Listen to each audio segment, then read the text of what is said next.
Guys, dito tayo ngayon, naghahatid ng anak sa school.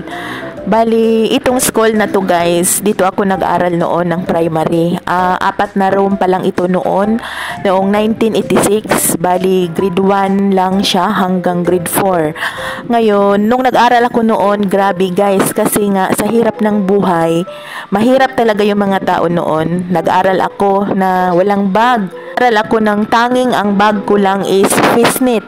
Kung mayroong nakakaranas ng fishnet, yung iba-iba ang kulay, yun yung bag ko noon. Tapos, nag-aral din ako ng walang papel.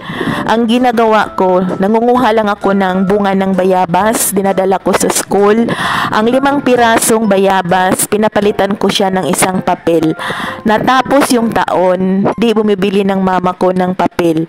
Kasi, ang dami kong papel noon, gawa ng bayabas. At wala ding baon, walang pera. Kasi nga, mahirap ang buhay, pumapasok ng walang pera, ang tanging merinda lamang ay walang iba kundi ang daladala kong bayabas.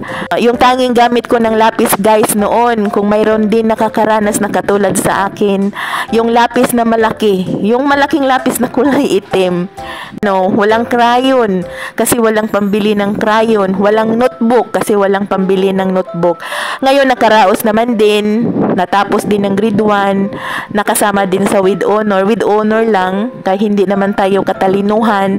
Tapos nag-aral ng grade 2, grade 3, grade 4. Dito ako nakapagtapos primary.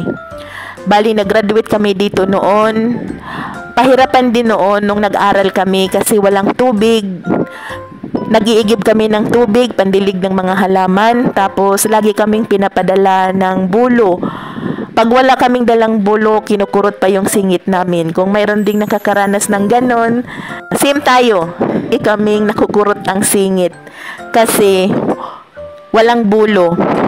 Tapos itong plaza na ito, maraming mga amorsiko dito na damo. Pagkalabasa namin, yun, binubunot namin yan. Kami nagwawalis niyan noon. Pero ngayon, swerte na yung mga bata na nag-aral dito kasi hindi na sila nagbubunot ng mga amorsiko dahil meron na silang maintenance, taga-mower. At saka yung mga bata din dito, swerte na rin kasi hanggang elementary na siya. Hindi na siya 4-room. Kasama na siya hanggang grade 6. Ang dami na rin ng mga estudyante dito at maganda na rin yung school, di katulad noon, nakapangit-pangit ng school dito, pinagtiisan namin kasi wala naman kaming ibang mapapasukan kundi dito lamang sa school na to, sa Ginobatan, Trinidad, Bohol. Bali dito ako nag-aral hanggang grade 4. Ngayon, yung anak ko na dito nag-aral, bali ipinanganak ko siya doon sa Maynila. Kaso ayaw niya mag-aral doon, nagustuhan niya dito, kaya dito siya nag-aral ngayon. Noong nakabakasyon kami ng Maynila, noong July, dinala ko siya doon sa school, sa pinapasukan niya dati noong daycare pa siya. Kaso inayawan niya kasi natakot siya, baka daw maglindol, patay daw siya. Ngayon, dinala din namin siya doon sa private school. Sakali lang na magustuhan niya doon mag-aral. Nung nakausap niya yung teacher, sinabihan lang niya na sa Ginobatan daw siya mag-aral. Kaya sabi ng teacher, mahirap daw pilitin ang bata na ayaw. Kaya nandito kami ngayon, bumalik nandito sa Bohol. Bali ang panganay kong anak na dito ko siya ipinanganak, siya nag-aral ng Maynila. Pero itong bunso ko na doon ko sa Maynila ipinanganak, dito naman siya nag-aral kung saan dito ako nag-aaral noon. Dati guys, ito wala pa yang bakod, walang mga ganyang kulay kasi nga 4 lang na room, 4 lang ang teacher. Bali, nung nag-aral ako ng grade 1, ang natatandaan ko, ang teacher namin is si Mrs. Priscilla Cabando.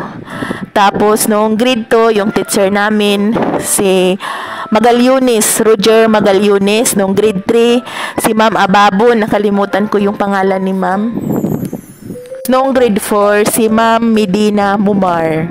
Yun yung mga guro namin dito. Pero yung mga guro ngayon, hindi ko na sila mga kilala. Mga bago na siya. At saka marami. Kasi sa grade 1, 2 seksyon na sila. Sa grade 2, 2 seksyon na rin. Tapos beaker. At saka ang kagandahan, colorful pa. Ang ganda ng mga kulay, oh.